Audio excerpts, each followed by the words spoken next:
दोस्तों कैसे हैं आप लोग। आई होप सभी लोग एकदम अच्छे होंगे और प्रिपरेशन भी एकदम अच्छी तरीके से जोरों शोरों से कर रहे होंगे, क्योंकि आप लोगों का एग्जामिनेशन बहुत ही करीब आ गया है। तो दोस्तों आज के लेक्चर आप लोग का बहुत ही इंपॉर्टेंट होने वाला है, क्योंकि pharmacology third B pharmacy 6 semester वालों के बारे में कुछ इंपॉर्टेंट इस सब्जेक्ट का डिस्कशन करने जा रहे हैं। जैसे कि हम लोग जानेंगे कि हाउ टू प्रिपेयर, इस सब्जेक्ट का प्रिपरेशन अच्छे तरीके से कैसे करें, कुछ टॉपिक जो थोड़े से हार्ड हैं उसको लर्न ट्रिक के द्वारा कैसे करें। अभी सब कुछ बताऊंगा, एक बार इस लेक्चर को पूरा आप सभी लोग जरूर देखना, ठीक। और एक बात और यहाँ पे बताऊंगा आप लोगों को कि इस सब्जेक्ट को एग्जामिनेशन में थोड़ा बहुत किस हिसाब से लिखना है, कैसे लिखना है, जिससे आप लोगों का अच्छा नंबर इंक्रीज हो सके। क्योंकि कई बार ऐसे होता है दोस्तों कि आप लोग एग्जामिनेशन में क्वेश्चन पूछता है, लेकिन उसको कुछ इस तरीके से लिख के आते हैं कि उसमें आप लोग को जितना नंबर मिलना चाहिए, आप लोगों ने लिखा तो सब कुछ सही है, लेकिन उसमें नंबर अच्छे तरीके से जितना उठना चाहिए उतना नंबर आप लोग का बन नहीं पाता है। तो उसी के बारे में एक बार जरूर आप लोग देख लेना, बहुत ही आसान तरीके से समझाने वाला हूँ। तो चलिए दोस्तों, welcome to our channel supporting आप pharmacy, and today's we are going to tell you about very most important topic pharmacology third. तो किस टॉपिक के बारे में बताने वाले हैं वो टॉपिक यहाँ पे दिए गए हैं। सबसे पहले बात करने जा रहे हैं कि किस तरीके से प्रिपरेशन करना है। तो चलिए एक बार सभी लोग अपना अपना सिलेबस निकाल लीजिए। ये आप लोग का है फार्माकोलॉजी थर्ड का क्या है सिलेबस। तो देखिए दोस्तों, हम लोगों ने फार्माकोलॉजी यूनिट 1 से लेकर के यूनिट 5 तक का टोटल कंप्लीट लेक्चर कंप्लीट कर लिया है, और आप लोग को हमने प्रीवियस ईयर क्वेश्चन पेपर भी दिखाया है, प्रीवियस ईयर का पेपर भी आप लोग को दिखाया हूं, और उस प्रीवियस ईयर पेपर को एकदम आसान तरीके से दोस्तों मैंने सॉल्व भी करवा दिया है। आप लोग अगर चैनल पे लेक्चर देखे होंगे तो याद होगा आप लोग को। और 2 नंबर के इस सब्जेक्ट का 2 नंबर का यूनिट 1 से लेकर के यूनिट 5 तक का इंपॉर्टेंट क्वेश्चन भी बना के चैनल पर डाल दिया हूँ, और उसको सॉल्व भी करवा दिया हूँ। अगर आप लोग नहीं देखें तो उसको भी जाके देख लेना एग्जाम देने से पहले। अगर आप लोगों ने इतना कर लिया है तो सिलेबस अगर आप लोग उठाएंगे तो आप लोग को सीधा सीधा यहीं से सभी के बारे में पता चल जाएगा कि किसका मतलब क्या होता है। नोट्स को अपने रख दीजिए साइड में, और देखें यहाँ पे क्या होता है एंटी एस्थमेटिक ड्रग। अगर एंटी एस्थमेटिक ड्रग के बारे में मान लीजिए डिटेल पूछ लेता है, या फिर COPD के बारे में पूछ लेता है, तो किस तरीके से एग्जामिनेशन में लिखेंगे आप लोग, ठीक। इसका प्रिपरेशन कैसे करना है पहले ये बताएंगे, लिखने की बात बाद में। तो प्रिपरेशन इस तरीके से करना है कि जो मैंने लेक्चर में आप लोग को बता दिया है उस लेक्चर को तो आप लोग देखे होंगे, और जो नोट्स प्रोवाइड कर दिया हूँ उसको एक बार सभी टॉपिक को पढ़िए, ठीक। पढ़ने के बाद पूरे नोट्स को एक साइड में रख दीजिए। उसके बाद यहाँ पे उठाइए, टिक लगाइए एंटी एस्थमेटिक ड्रग। क्या होता है एंटी एस्थमेटिक ड्रग? अस्थमा को ट्रीट करने के लिए दोस्तों जो ड्रग दिया जाता है that is called anti asthmatic drug, ठीक। ये तो सिंपली इनका डिफिनीशन आप लोग ऐसे दिमाग में सोचिए क्या होता है। अब ये अस्थमा क्या होता है? अस्थमा को ट्रीट करने के लिए जो दिया जाता है उसे एंटी अस्थमेटिक ड्रग कहते हैं। इसका अपोजिट हो गया। अब अस्थमा क्या होता है? अस्थमा एक ऐसा डिजीज होता है जो कि हमें ब्रीदिंग में क्या होता है, डिफिकल्टीज होता है। अस्थमा एक ऐसा कंडीशन होता है जो कि हमारे ब्रांकियो स्मूथ मसल्स में क्या हो जाते हैं दोस्तों, इन्फ्लामेशन हो जाते हैं। उसी के कारण हम लोग सांस अच्छे तरीके से नहीं ले पाते हैं, और इसी कंडीशन को हम लोग कहते हैं अस्थमा। और उसको ट्रीट करने के लिए जो ड्रग दिया जाता है उसे हम लोग कहते हैं एंटी एस्थमेटिक ड्रग। उसके बाद काजेज की बात करें, किन कारणों से होता है, आप दिमाग लगाइए, आप लोग ध्यान से सोचिए कि अस्थमा किन किन कारणों से होता है। पॉल्यूशन के कारण होता है, कोल्ड हवाओं के कारण होता है, इन्फेक्शन के कारण हो जाता है, इरिटेंट के कारण हो जाता है। तो ऐसे ही आप लोग यहाँ पे टिक लगाइए, और इसके बारे में टोटल आप लोग सोचिए कि क्या क्या इसके बारे में हमने पढ़ा है। बस उसी तरीके से आपका प्रिपरेशन हो जाएगा। एक बार पूरा यूनिट पढ़िए और एक एक टॉपिक के बारे में सोचिए कि हमने इसके बारे में क्या पढ़ा है। अगर पूरा का पूरा दिमाग में याद आ जाता है तो समझिए। लेकिन एक बात और बता देता हूँ कि जो क्लासिफिकेशन होता है इनका बहुत ज़्यादा इंपॉर्टेंट होता है। अब एक बात, क्लासिफिकेशन का प्रिपरेशन कैसे करेंगे, तो चलिए अस्थमा का ही मैं बता देता हूँ कि क्लासिफिकेशन कैसे याद करना है। अब याद करने के लिए दूसरा टॉपिक हमारा क्या है, प्रिपरेशन तो पढ़ना है अच्छी तरीके से, फिर उसके बारे में सोचना है कि हमने क्या क्या पढ़ा है। अब दूसरा टॉपिक हमारा आता है ट्रिक। कैसे क्लासिफिकेशन इतने सारे हैं, अब इनका हम लोग कैसे याद करेंगे क्लासिफिकेशन। बहुत सारे क्लासिफिकेशन मिक्स हो जा रहे हैं, भूल जा रहे हैं, तो कैसे याद करें। क्लासिफिकेशन याद करने के लिए, ड्रग के नेम याद करने के लिए आप लोग को बनाना पड़ेगा एक ट्रिक। अगर वैसे याद हो जाता है तब तो बहुत ही अच्छी बात है, लेकिन नहीं याद होता है तो उसके लिए आपको बनाना पड़ेगा ट्रिक। ट्रिक बनाना पड़ेगा। अब ट्रिक कैसे बनाया जाता है, ट्रिक आप लोग अपने हिसाब से बनाइए। जैसे कि मैंने आप लोग के लिए एक बना दिया हूँ, एंटी एस्थमेटिक ड्रग का क्लासिफिकेशन का एक ट्रिक बनाया हूँ। चलिए उसको दिखा देता हूँ आप लोग को। जैसे कि हम लोग बात करते हैं क्लासिफिकेशन एंटी एस्थमेटिक ड्रग का।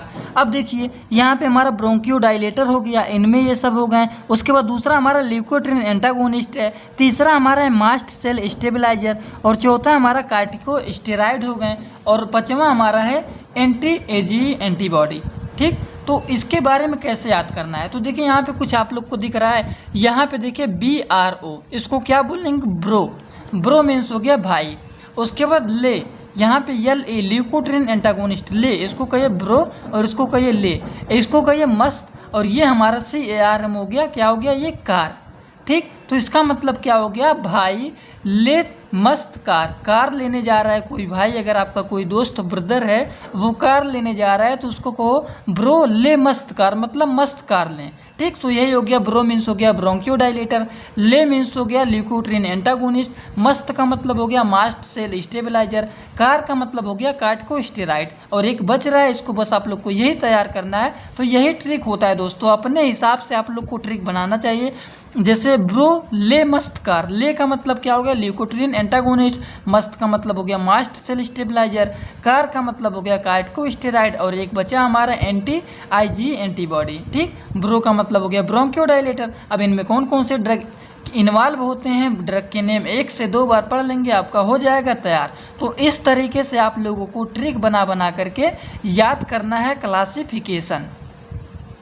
ठीक, अगर डिटेल पूछ लेता है एंटी एस्थमेटिक के बारे में तो क्लासिफिकेशन जो यहाँ पे ब्रोंकियोडाइलेटर हैं, तो ब्रोंकाई में हमारा क्या हो जाता है, इन्फ्लामेशन हो जाते हैं, वहाँ पे फूल जाते हैं, तो क्या हो जाए, हम सांस लेने में वहाँ पे एकदम फूल के एयरवे जो हमारा होता है एकदम नैरो हो जाता है, एकदम पतला जगह बचता है, ब्रोंकाई हमारा एकदम सिकुड़ जाता है, जिससे हम सांस अच्छी तरीके से नहीं ले पाते हैं। तो उसके लिए ब्रोंकियोडाइलेटर का ड्रग लिया जाता है। अब ब्रोंकियोडाइलेटर का मतलब क्या होता है, ब्रोंकाई को जो डायलेट करे, फैलाए, उसे हम लोग ब्रोंकियोडाइलेटर कहते हैं। तो इनके बारे में लेक्चर में मैंने बहुत ही आसान तरीके से बताया है, अगर लेक्चर देखे होंगे तो आप लोग को याद आ गया होगा। ठीक, तो इस तरीके से आप लोगों को अच्छे तरीके से ट्रिक के द्वारा तैयार करना है। अब आप लोग एक बार फिर से सिलेबस निकालिए, कुछ बता देता हूँ क्लासिफिकेशन जो कि थोड़े से ज़्यादा इंपॉर्टेंट है। ये सब तो हैं ही, एंटी इमेटिक क्लासिफिकेशन आप लोग देख लीजिएगा। उसके बाद एंटी ट्यूबरकुलर एंटी लिप्रोटिक में आप लोग, एंटी ट्यूबरकुलर का मतलब होता है TB के ट्रीटमेंट के लिए, ट्यूबरकुलोसिस को ट्रीटमेंट के लिए जो ड्रग दिया जाता है, हमारा एंटी ट्यूबरकुलर होता है जो कि हमारा कम्युनिकेबल डिजीज होता है। और एंटी लिप्रोटिक भी तैयार कर लेना, क्या होता है, लिप्रोसी हमारा होता है, कुष्ठ रोग होता है, इस सब के बारे में बताए हैं। तो इसका क्लासिफिकेशन थोड़ा सा देख लीजिएगा, इमेटिक एंटी इमेटिक तैयार कर लीजिएगा, एंटी एस्थमेटिक का भी तैयार कर लीजिएगा। और यहाँ पे हम लोग आते हैं तो एंटी फंगल का क्लासिफिकेशन इंपॉर्टेंट है, एंटी मलेरियल का। ठीक, एंटी फंगल, एंटी वायरल और एंटी मलेरियल का आप लोग तीनों का क्लासिफिकेशन एकदम अच्छी तरीके से तैयार कर लीजिएगा। यूरिनरी ट्रैक इन्फेक्शन में मैंने बहुत ही आसान क्लासिफिकेशन बताया है कि एक बार देख लेंगे आप लोग का तैयार हो जाएगा। बैक्टीरियोस्टैटिक हो गया, बैक्टीरियोसाइडल हो गया, एमिनोग्लाइकोसाइड हो गया, तो 3-4 क्लासिफिकेशन है, उन्हें बहुत सारे ड्रग इन्वॉल्व हैं। एकदम ईजी तरीके से आप लोग को बताया हूँ, लेक्चर देखेंगे तो आप लोग को समझ में आ जाएगा। तो यूनिट 4 बहुत ही आसान तरीके से बताया हूँ यूरिनरी ट्रैक इन्फेक्शन के बारे में, और इसका आप लोग डिफिनीशन अच्छे तरीके से तैयार कर लेना। इम्यूनो सिस्टम को जो स्टिमुलेट करता है, स्टिमुलेट करने का मतलब क्या होता है, उत्तेजित करना। इम्यूनो सिस्टम को जो इंक्रीज करता है उसे इम्यूनो स्टिमुलेंट करते हैं, और इम्यूनो सिस्टम को जो सप्रेस करता है, रिड्यूस करता है, that is called as immuno suppressant. ठीक, तो इसका डिफिनीशन तैयार कर लेना एकदम अच्छी तरीके से। और यूनिट 5 में थोड़े से 2 नंबर के बारे में बताया था पहले भी, यहाँ पे टिक भी लगा लीजिएगा अपने सिलेबस में। जीनोटॉक्सिसिटी, कार्किनोजेनोसिटी, टेट्रोडोजेनोसिटी और मिलेग्नेंस, क्या म्यूटाजेनिसिटी है। तो ये 4 डिफिनीशन अच्छी तरीके से तैयार कर लेना आप लोग। और पॉइजनिंग के बारे में 7 नंबर में क्वेश्चन बन सकते हैं, ये पॉइजनिंग भी अच्छी तरीके से आप लोग तैयार कर लेना। ये तो हो गए हैं कुछ इंपॉर्टेंट बातें कि हम लोग को क्या क्या पढ़ना है, कैसे तैयार करना है, क्या क्या ट्रिक इस्तेमाल कर सकते हैं। ट्रिक अपने हिसाब से आप सभी लोग बना सकते हैं। अब हम लोग तीसरा पॉइंट बात करने जा रहे हैं कि एग्जाम में किस तरीके से लिखना है। जैसे कि सिलेबस आप लोग निकालिए, फिर से कोई भी टॉपिक उठा लीजिए, हम लोग उठाते हैं। जैसे कि मान लीजिए यहाँ पे एंटी फंगल इंपॉर्टेंट है, तो एंटी फंगल एजेंट के बारे में बात करते हैं। अगर पूछ लेता है राइट डिटेल नोट ऑन, या फिर what is anti fungal agent and classify, इसको क्या होते हैं एंटी फंगल एजेंट, और इसका क्लासिफिकेशन पूरा डिटेल में लिखना है। अगर 7 नंबर में पूछ लिया है, ठीक, इसका क्लासिफिकेशन और इसका डिफिनीशन, तो किस तरीके से लिखेंगे। तो चलिए यहाँ पे थोड़ा सा हेडिंग डालते हैं, क्या डालते हैं, anti fungal agent. Anti fungal agent के बारे में अगर डिटेल पूछता है तो क्या लिखेंगे, सबसे पहले डिफिनीशन लिखेंगे।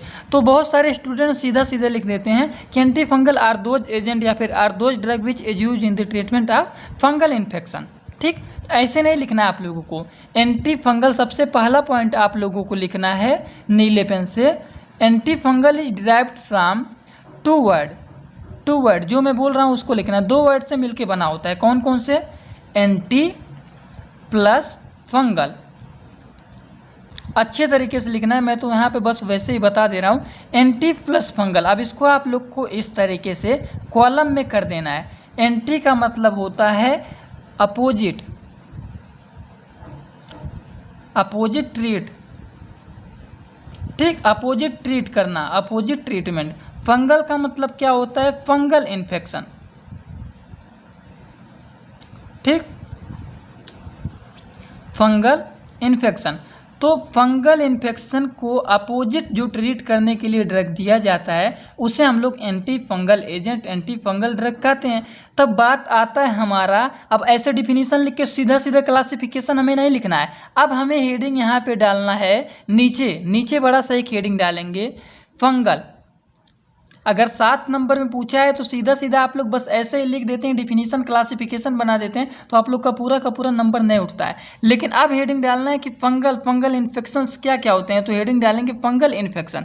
तो फंगल इन्फेक्शन क्या होता है, fungal infection can occurs on the skin, mucous membrane, उसके बाद टिश्यू, इंटरनल आर्गन, मतलब ये कहीं पर भी हो सकते हैं। हमारे स्किन में भी हो सकते हैं, म्यूकस मेम्ब्रेन सब्सटेंस में हो सकते हैं, उसके बाद हमारे टिश्यू में हो सकते हैं, हमारे इंटरनल आर्गन में भी हो सकते हैं। ठीक, तो यही होता है फंगल इन्फेक्शन के बारे में क्या क्या लिखना है। ठीक, इसमें एक पॉइंट और भी लिख सकते हैं कि फंगल जो होते हैं, फंगाई होते हैं, वो कहाँ रह सकते हैं, जैसे कि एयर में रह सकते हैं, वाटर में रह सकते हैं, सॉइल में रह सकते हैं, प्लांट में रह सकते हैं। तो ये सब 2-4 पॉइंट आप लोग को पहले यहाँ पे डाल देना है फंगल में। ठीक, एंटी फंगल का डिफिनीशन हो गया, लेकिन वहाँ पे बताना है कि फंगल भी क्या होता है। ठीक, अब बात करते हैं क्लासिफिकेशन की, कि क्लासिफिकेशन किस तरीके से लिखना है।